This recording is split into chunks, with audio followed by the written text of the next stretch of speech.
You know, in my business, I see a lot of stuff come through the door. Gold, silver, antiques, you name it. But coins are special. They're not just pieces of metal you use to buy a soda. They're tiny pieces of history you can hold in your hand. Every single coin tells a story. It tells you about the people who made it, the country it came from, and the times it lived through. Think about it. A coin could have been in the pocket of a president, a soldier, or just a regular guy trying to make a living.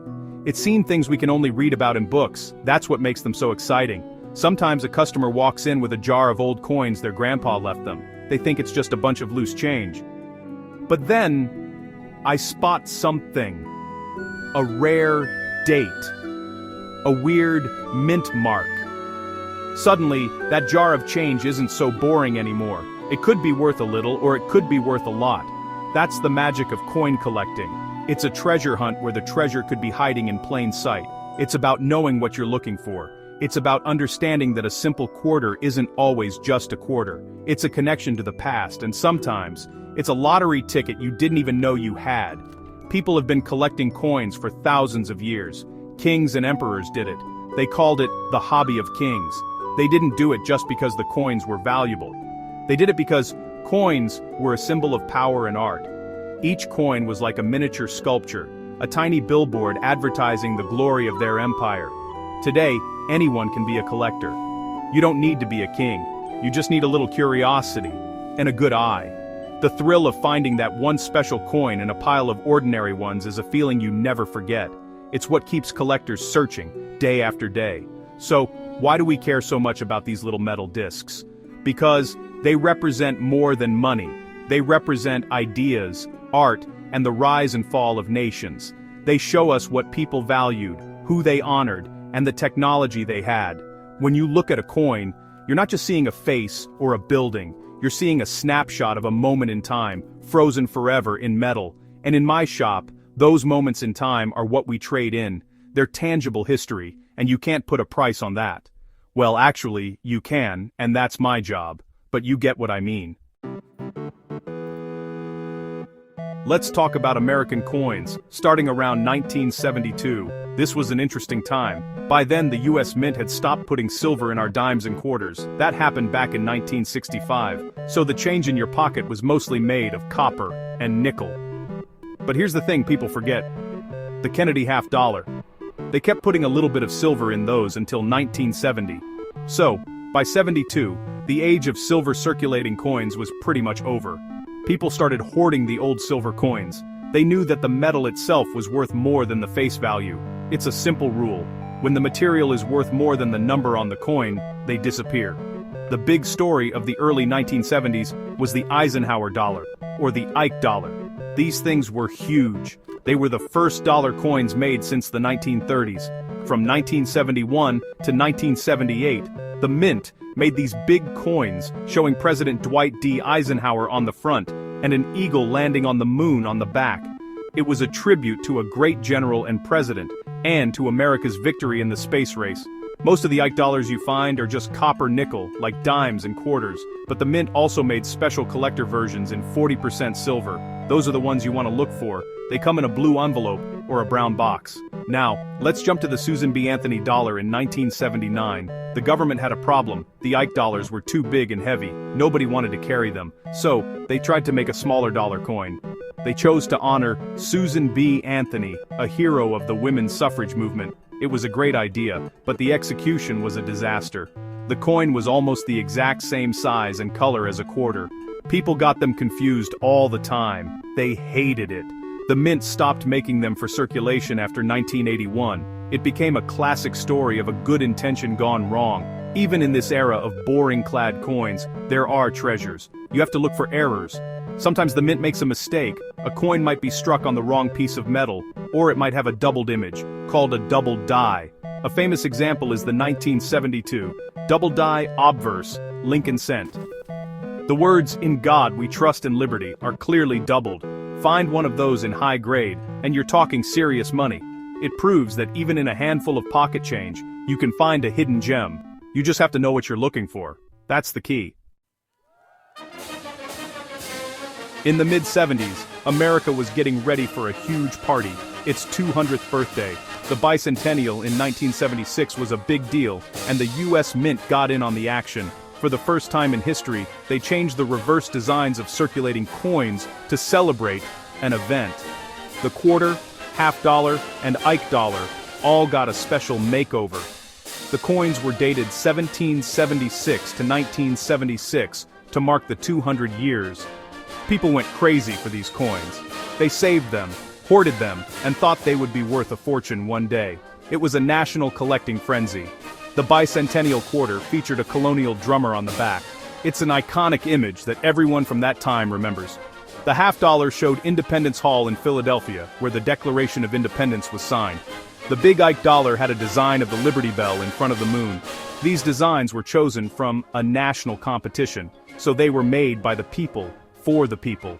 The Mint produced billions of these coins, so most of them are not rare today.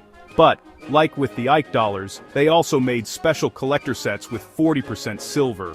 Those are the ones that have held their value much better. This period marked a turning point. The excitement over the bicentennial coins showed the government that people were interested in more than just plain, everyday coinage. They liked special designs. They liked having something different to collect. This planted the seed for what would come later, like the 50 state quarters program. It proved there was a huge market for collectible coins that were also legal tender. The bicentennial was more than just a celebration. It was a test, and it passed with flying colors. It showed that coins could be a way for the whole country to share in a moment of national pride. After the bicentennial designs, things went back to normal for a bit. The eagle returned to the back of the quarter, and the presidential seal to the half dollar. The Susan B. Anthony dollar came and went, seen as a failure. It felt like the excitement was over. The 1980s started, and the Mint was focused on just making the coins people needed for vending machines and parking meters. But the lessons from 1976 weren't forgotten. The idea that coins could be beautiful, interesting, and collectible was just waiting for its next big moment. The era of modern commemorative coins was just around the corner. The 1980s brought a huge change for American coin collectors. After decades of not producing any gold or silver coins for the public, the government got back in the game. In 1986, the US Mint introduced the American Eagle program. This was a game changer. For the first time since 1933, you could buy brand new, legal tender gold coins directly from the US government. They came in different sizes, from a full ounce down to a tenth of an ounce. The design was a classic Lady Liberty on the front, based on the famous St. Gaudens double eagle, and a family of eagles on the back. At the same time, they launched the American Silver Eagle. This was a big, beautiful 1-ounce coin made of .999 pure silver. It used the classic Walking Liberty design from the old half dollars. These coins were an instant hit. People bought them for their silver value, but they also bought them as collectibles. Every year, the Mint releases new ones, and collectors try to get one from every year. Some years have lower mintages, making them more valuable. Some have special finishes or mint marks. The Eagle program created a whole new generation of collectors who were interested in modern bullion. Then came the 1990s and the biggest coin program in US history, the 50 state quarters. Starting in 1999, the Mint released 5 new quarter designs every year, one for each state. It was brilliant. Suddenly, everyone was checking their change. Kids, parents, grandparents, everyone was looking for the newest quarter. It was the bicentennial craze all over again, but this time it lasted for 10 years. It got millions of people interested in coins for the first time. They bought maps and folders to hold their collections. It was a massive success and proved that people love variety in their pockets. After the state quarters, the Mint kept the idea going. We had quarters for DC and the US territories, then the America the Beautiful series featuring national parks. In 2000, they finally got the dollar coin right with the Sacagawea dollar. It was gold-colored, so you couldn't mistake it for a quarter. Then came the Presidential Dollar series. The point is, since the late 90s, American coins have been anything but boring. The Mint learned its lesson. People want interesting coins, coins that tell a story. And for collectors, this modern era is full of treasures, from valuable silver and gold eagles to rare error versions of the state quarters. The hunt never ends. Now, let's take a trip across the ocean and way back in time. To understand Italian coins, you have to start with ancient Rome. Long before Italy was a unified country, the Roman Republic was stamping out its own money. We're talking about more than 2,000 years ago. Their first coins were chunky bronze pieces, sometimes so big they looked like metal bricks. They were based on weight, but the Romans were smart. They learned from the Greeks and started making beautiful silver coins called the denarius. This coin became the backbone of their economy for centuries. It was the dollar of the ancient world. The Roman Empire took coinage to a whole new level. Every time a new emperor took power, he would mint coins with his face on them. It was the best way to get your face out there, to tell everyone in the vast empire, "I'm the boss now." It was propaganda in your pocket. The back of the coins would show gods, military victories, or new buildings. They were telling a story of power and success. Because the empire was so huge and lasted for so long, there are millions of Roman coins out there. You can find coins of famous emperors like Augustus, Nero, and Constantine. It's incredible to hold something that was used in the Roman Forum. As the Roman Empire fell apart, so did its unified coinage. Different kingdoms and city-states started making their own money. This is where Italian coinage gets really interesting and complicated. For about 1,000 years, the Italian peninsula was a patchwork of different powers. You had the Papal States making coins for the Pope. You had the Republic of Venice making its famous gold ducat and silver grosso. Florence had its gold florin. These coins were a symbol of the wealth and artistic power of these city-states during the Renaissance. They were famous all over Europe for their purity and beautiful designs. These early Italian coins were works of art. The engravers were some of the best artists of their time. They weren't just making money, they were creating miniature masterpieces. A Venetian ducat wasn't just a piece of gold. It was a symbol of Venice's trading empire. A Florentine florin wasn't just for buying goods. It was a sign of Florence's banking power and its role in the Renaissance.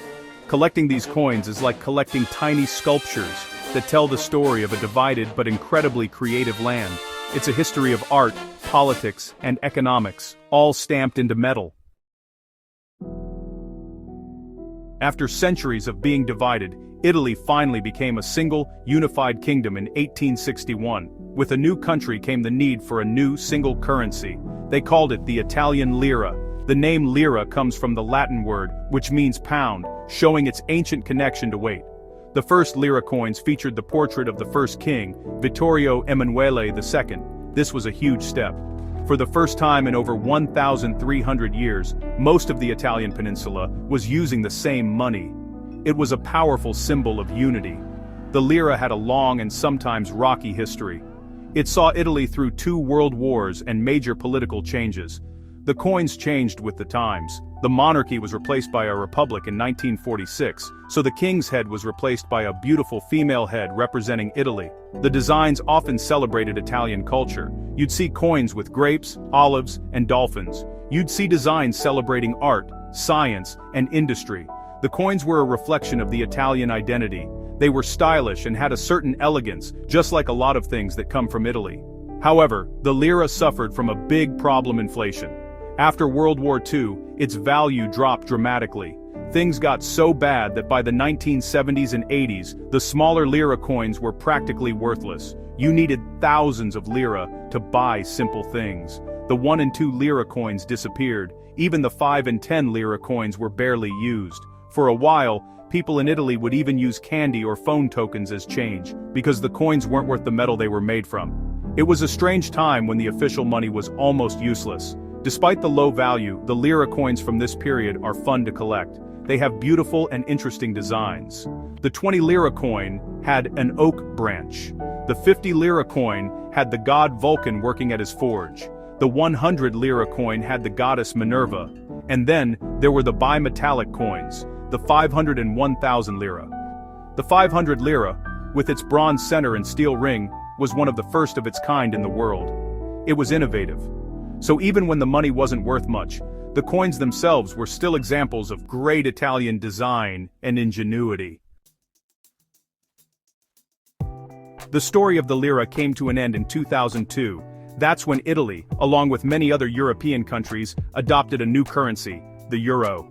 This was a monumental change. An ancient currency with roots stretching back over 1,000 years was gone in a flash.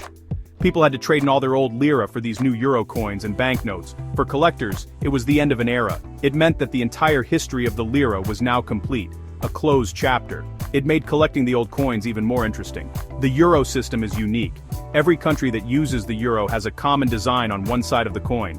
This side shows the value and a map of Europe. It symbolizes unity. But the other side, the national side, is different for each country.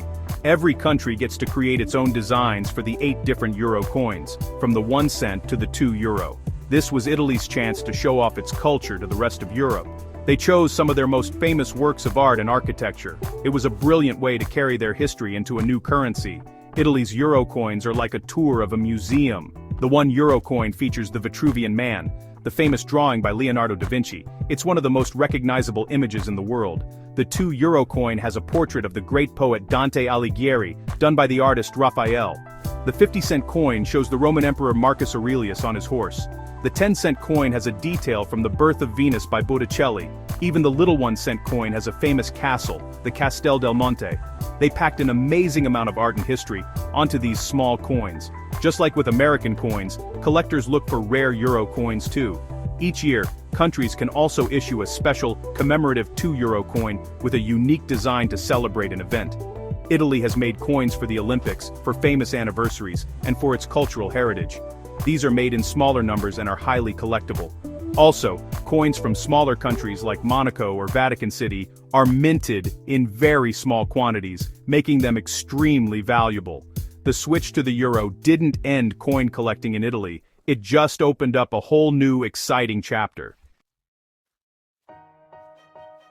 When you put an American coin next to an Italian coin, you can see a big difference. It's like comparing an American muscle car to an Italian sports car. Both are great, but they have a totally different philosophy. American coins, for most of their history, have been about strength, power, and liberty.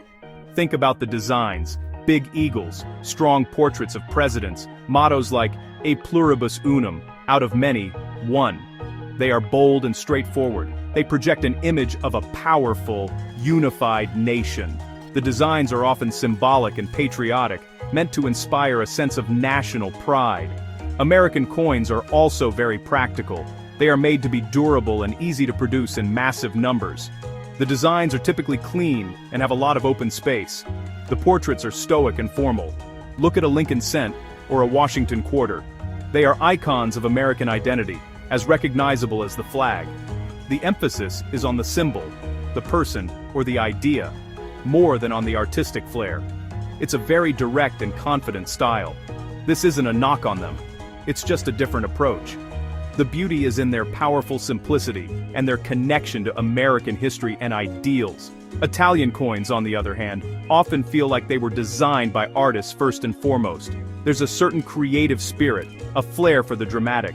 From the ancient Roman coins, with their realistic portraits, to the Renaissance florins and modern euros, the emphasis is often on beauty and detailed artistry.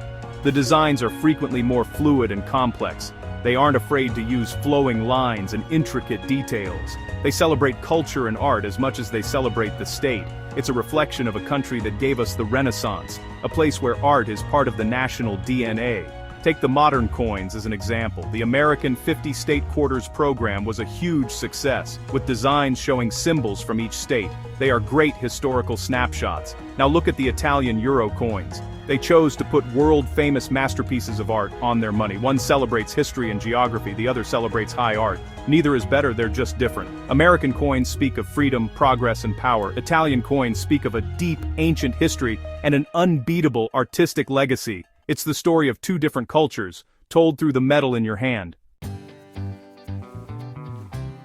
So, after all this talk about history, art, and metal, what's the bottom line? Why do people spend hours sifting through jars of change or searching online for that one specific coin? It comes down to one thing: the thrill of the hunt. It's the same feeling a fisherman gets when the line goes tight, or a treasure hunter gets when the metal detector beeps. It's the possibility of discovery. The idea that you might find something rare, something valuable, something that everyone else overlooked. That's an exciting feeling, and you don't need $1 million to experience it. Coin collecting is one of the most accessible hobbies in the world. You can start with the change in your pocket. You can ask your parents or grandparents if they have any old coins lying around. Every coin has a story, and the first step is just to look at them. I mean, really look. Check the date. Look for the mint mark, that little letter that tells you where it was made. Notice the details in the design. Once you start looking, you'll be amazed at what you find. You don't have to find $1 million rarity to be a collector. The goal is to find something that's special to you. What makes a coin valuable? It's the same thing that makes anything valuable: supply and demand. Rarity is a big factor. If the mint only made a few of a certain coin, it's going to be more valuable. Condition is also huge. A perfect, shiny, uncirculated coin is worth way more than the same coin that's been worn down from being in people's pockets for 50 years. Then you have errors, coins that were messed up at the mint. These are often one of a kind, and can be incredibly valuable. And finally, there's the metal content. A silver or gold coin will always be worth at least the value of the metal it contains. My advice to anyone starting out is simple: start small and learn. Get a book about coins, or look up information online. Learn the basics. Learn how to grade a coin's condition and how to spot the common stuff from the not-so-common stuff. The more you know, the better your chances of finding that hidden treasure. Whether you're fascinated by the power of American coins or the artistry of Italian ones, there's a whole world waiting for you. It's a hobby that connects you to history, to art, and to the amazing stories that can be hidden in a simple piece of metal. Now get out there and start looking. You never know what you'll find.